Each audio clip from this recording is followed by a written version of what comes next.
All right. So go ahead and go when you're ready. Our topic today is going to talk about how money shapes the gaming industry. And yeah, let's get started on it. If you want to hit next, next. Okay, cool. So, one of the main games that we're going to be talking about today are gotcha games. And gotcha is a Japanese term that stands for getting a random toy in vending machines. They're super popular in Japan, as you can see in the image to the right. This concept of getting like random prizes, it's known as the toy vending machine technique, and it's been implemented in gotcha games. This technique is used in these games, and players are enticed to spend game currency to receive a random item. Next slide. And basically there are like crazy stories about how people spend a bunch of money in gotcha games. And we kind of wanted to dive deep into why these users are spending so much money. Like, what is the game doing that's kind of incentivizing these players? And one very like intriguing story that my team and I found was this one guy spent 70K on Fate Grand Order, which is a gotcha game. And his reasoning was to unlock new characters and strengthen his character line.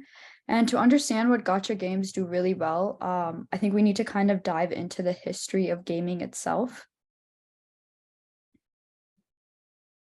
So now I'm going to talk about a little bit briefly about the history of like the gaming revenue. So gaming started off as like arcade games, with like Pac-Man being super popular, and then Nintendo kind of followed along with this DS era. And then we see like this introduction of handheld devices where Nokia started to introduce like snake games that you can play on your phone, and this was pretty much revolutionary. This change led to mobile games being introduced, and mobile is beating every single category combined. And Gotcha Games does a really good job of providing the user with a seamless experience on the PC and the mobile version, allowing you to kind of fit a gameplay anywhere, anytime. So let's talk about like the biggest gotcha game that is right now is Genshin Impact. And if you actually remember in the last slide that Sai was talking about, is the biggest two main biggest revenue sources are coming from PC and mobile. And this game is available on console, PC, and mobile. And there's a reason why this game makes so much money. So there's three different techniques that this gotcha games or gotcha games in general and Genshin Impact will use. So we'll see Genshin Impact as the main example for this. And the three things are they have bonuses in the game for first-time users. They present this false reality, and then they also have these confusing currencies to just keep players continue playing the game and just spending money. So for bonuses, there's first-time users will get like a double amount of gems or crystals in this case for joining and paying on the platform. And one thing that we'll do is actually, if you guys have ever paid on these platforms, you put your credit card in, and once you pay for the first time, you don't need to put your credit card in if you want to buy gems again. You just need to click the button and it'll charge you. And the amount of time it takes someone to go get their credit card is more of an idea that says like, maybe I shouldn't make this purchase. And having that thought process will, ultimately sometimes prevent people from making those purchases. So this bonus, having a really good deal for these games, even though they're taking some of the loss, they're kind of getting that friction from people like not putting their credit card in the second time just to go away because they can so easily just put in for this. And it really just breaks that ice. And so for the false reality is another thing is people kind of think that it's super hard to get these characters because it's like a vending machine. It's like a lottery system. You just put in this roll, and then you'll roll and roll, and you think you're gonna get the character that you want, but you won't. But one thing that will keep people into rolling for these characters is that other people are getting them. And so actually in the screenshot, you'll see that if you share the picture of you actually getting this really rare character, you get money in the game. And there's a reason for this. It's because people, when they see online all these new characters that are like these people getting these characters, they're like, oh, maybe I can get it too. But it's really hard to get them, and people just kind of in their head think the probability is just a lot better. And so it feeds into that idea. So what is this confusing currency that I'm talking about? And if you see on that screenshot in the middle, that's all the currency types inside Genshin Impact, and it's so much that you just need to buy these crystals to convert them into these primo gems, and then you get into these acquired fate, star glitter, and stardust, and there's so many random things that you just need to get on this platform. And the reason for this is once you already put your card in and you put these gems in, you have that simple conversion like, oh, if I put in 100 gems, that's like $1, or 100 crystals is like $1. But when you start converting them into 15 crystals is equal to 36 gems, it just all starts looking like just random numbers on a screen and no longer has any monetary value. And so your brain can't really understand what you're spending. And it just looks like another point system that you're just using. And you can actually see this Reddit user. We were researching a screenshot for like just a visual description of all the currencies. And this person in here, actually, most of the Reddit comments, I didn't post all of them, but one of them was like, I wonder why we buy these crystals just to convert them into other currencies. And it shows that even users don't understand why that's the case. And how is it affecting these franchises? These really big franchises are like, looking at these gacha games and they're making so much money, and you know that it's such an easy way for these companies to get these users to spend so much money. And so these respected franchises are also getting in on this, in this cash cow system, and it's affecting industries like Pokemon or Marvel, where they have their own form of gacha games, and they're not as manipulative as like a game like a Genshin Impact, but they also try to employ these tactics so they can maybe get some more money from these users. So another tactic these types of games use are endless items. Now, this is a really simple idea. It's essentially never letting the user run out of stuff to buy. There should be no end to what a user can buy if they so want to. I'm just looking at this picture. Look at all the different types of categories of stuff that you can pull. Right here on the left, you have the type of hero that you can play as. You have like the spell book they use, and you have the sword, bow, and like just the different types of weapons that you can use in the game. But just looking at these, they're painted in different colors and they have different names, which means they're part of different sets. So essentially, it's there's so many different types of sets there are to collect. And this kind of ties into the other point where you never want the player to say, okay, I've collected all of them. You never want them to be able to achieve perfection within the game when it comes to collecting these stuff. And you frequently want to change what's balanced. So whenever new stuff gets released, you want that stuff to be much better than stuff that's already existing. It gives players more incentive to go out and try to get this. Another tactic that these types of games use is loss aversion. And it essentially boils down to people hate losing more than they like winning. And it refers to the cognitive bias where people tend to feel the pain of losses more strongly than the pleasure of the exact same gains. And it suggests that individuals evaluate like the outcomes relative to the condition and assign different weights to gains and losses. Now, very simply put, psychologists have noted that on average, losses are typically felt about twice as strongly as gains of the same magnitude. So how's this exploited within games? Well, gacha games make you think that you earn something only to allow completion by paying for it. So let's say you're halfway through a mission and you run out of moves or something. The game will then threaten with the loss of your progress up until that point unless you pay. Now, if you ask the player to pay for the entire mission beforehand, they would probably be less likely to. But because you made them work and put in the effort to complete half of it, or maybe like 75% of it, they're more inclined to pay for it because they feel that they're about to lose the progress. So it becomes more valuable to them and it gives them more incentive to pay to complete it. There's also the sunk cost fallacy, or as that's also commonly known as the gambler's fallacy. It essentially is the phenomenon or the fallacy where people think that they're more likely to win if they've lost a lot leading up to it. And it can be harmful because it can lead people to make irrational decisions and engage in risky behaviors. And especially in traditional gambling, someone experiencing the fallacy might continue betting in a specific manner. Let's say in roulette, they might keep betting on the same number, even though they've lost the past 10 times, because they believe that like, okay, this one's it. And it's obviously a bit of copium as well. Like I've lost the last 10 times. Surely like I'm due to win this time. And this has been documented to result in financial losses and reinforce the misconception that the fallacy is valid, which leads to even more risky behavior. And here we have a video of a video game developer, and I'll let the video play and then I'll explain a little bit more.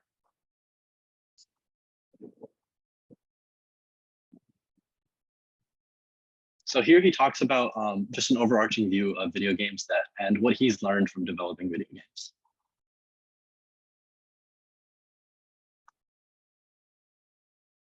We can't hear. Yeah, we're not hearing any audio.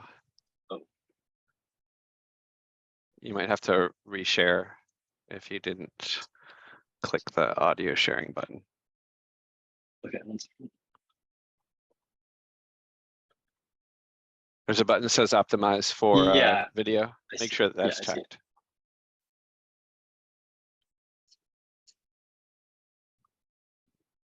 Games in general. Can you guys hear it? We got audio now. All right, perfect. Work. And last, here are, remember, there are 4 ways of progressing in games in general. You can have a skill-based game, you can have a luck-based game, you can have a game where you just progress by grinding, or you can pay to progress. Make sure that your games aren't too skill-based. I made that mistake myself. A too skill-based game, you don't get people to pay you because there's no reason to. So make sure grinding and paying are legitimate versions of progressing in the game. Thank you, that's it. So here you have like a well-respected video game developer essentially saying that the more skill-based a game is, the less incentive people have to pay for it, which means they're less profitable. Now, what does this mean for the future of gaming industry? Well, it means that we're going to start to see more and more of these kind of psychological exploitative ways to exploit the user base and try to get more money out of them, make the games less skillful and make it more grind-based. And how do you escape the grind? By paying more money to be able to kind of escape putting hundreds of hours into a game to achieve the same thing. So kind of a bleak outlook of what's to come in the gaming industry future. So we wanted to talk about, as you know, this class is to inspire people to become game developers. We want to get people to, create these games in an ethical format where they can, sustain themselves by creating an ethical source of gaming revenue. So there's multiple ways of making a game more interactive with their users and increasing a revenue. So you as a developer can continue developing these games that you like, and you can get paid for it at the same time. And this can all be done without exploiting your users.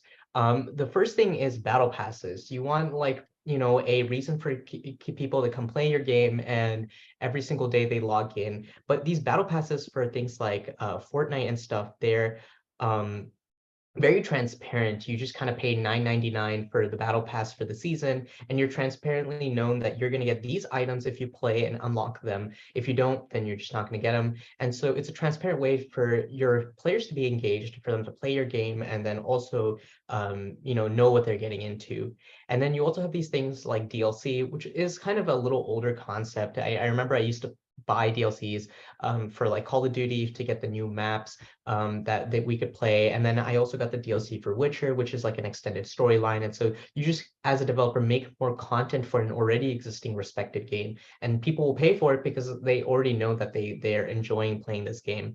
And so another thing is brand loyalty. And I think Shivani also went over a few things like GTA, the GTA franchise, but we also have Dark Souls, Mario, and Zelda, which are very respected brands. And if the Mario company or Nintendo makes a Mario game like Mario Kart, people will buy it because they know it's already fun to play, and they've played the other ones and other Mario games. So their association with Mario is just a positive experience, so they'll continue buying those games from those companies.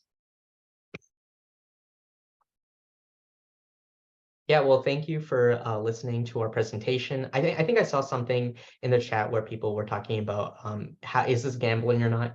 Well, it is not gambling if you don't engage in it. That's true. But if the point of these games is that they make so much money from just a single user, try and get these roles. They don't need to make everyone get in these roles. They just need to get a few. And those few people that get into them will pay so much money. And I think we showed that at the beginning of this presentation, where someone spent like, I think $70,000 on Fake Grand Order, which is a gacha game.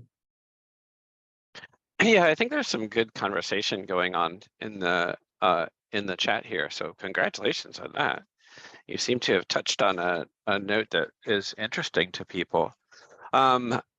So you're saying so something that I had seen is that it looked like there was some some movement in certain places to regulate this type of gaming because they were actually like sort of connecting it to gambling, from the stance the stance that you pay a certain amount of money and you don't know what you're going to get from it. But if you keep, but just like sort of like encouraging somebody to gamble, if you gamble more, you have a better chance of getting it. And the criticism was not so much that it's gambling flat out, but that it's marketed to kids in addition to that, right? How do you, are there age limitations on these? Does it make sense to have those just from that standpoint? Or is it fair to make gambling games for kids?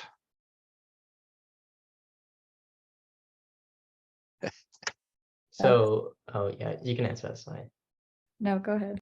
Okay, yeah. So It's loaded, I'm sorry.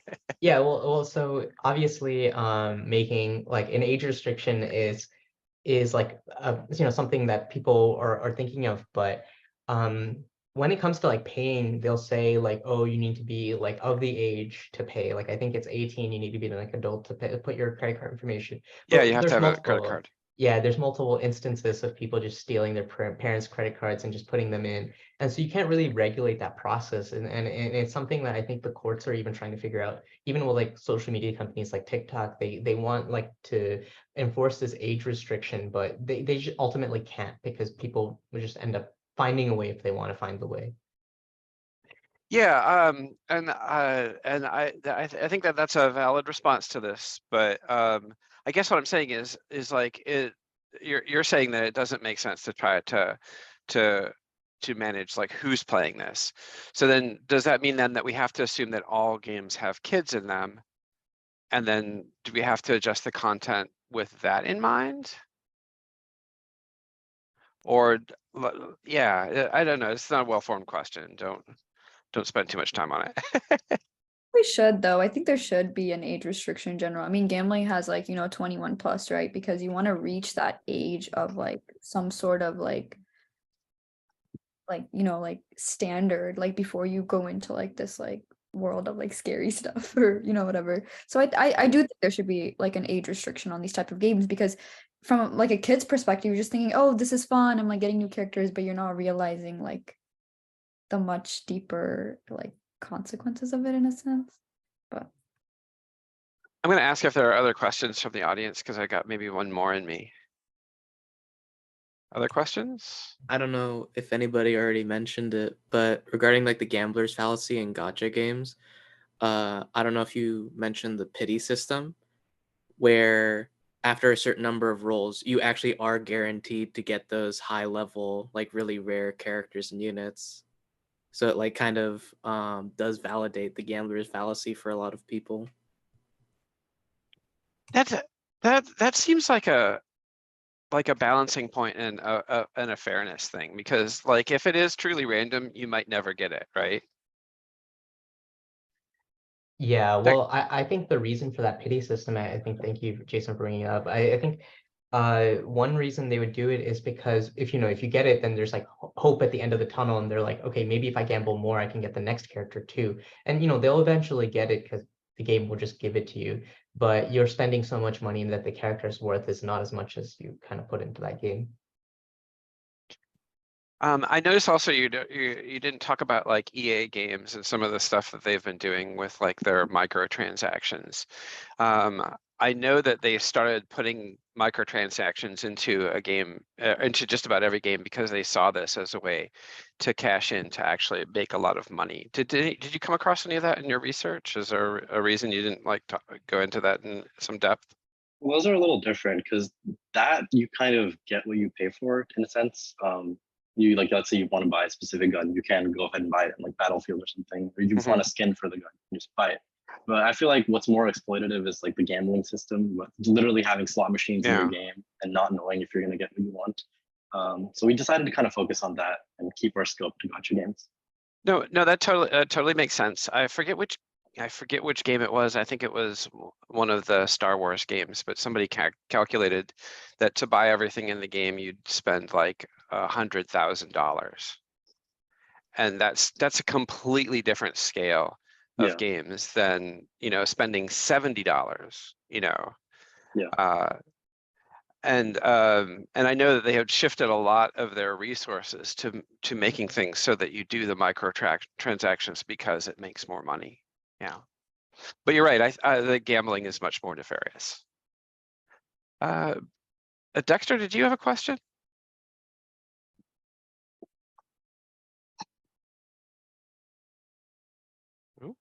Oh yeah, I was wondering if like you came across like loot boxes in your research too, or like in like the latest sports game, yeah, like I think I forgot what it's called. Something Ultimate Team, like in like the latest like FIFA or Madden games. I mean, they're all slot machines that are like skinned as different stuff, but we kind of kept our focus to gacha games just because they're blowing up so much, like in the last year. But you're right, there are like a lot of other like companies that are implementing this kind of slot machine, skinning it as different stuff like loot boxes or whatnot. But yeah. Yeah, also another thing about gacha games is that these AAA titles, you know, spend so much money making it on like PC or console, but these gacha games are also, I mean, also AAA titles, but they're accessible on just your mobile device. Like you can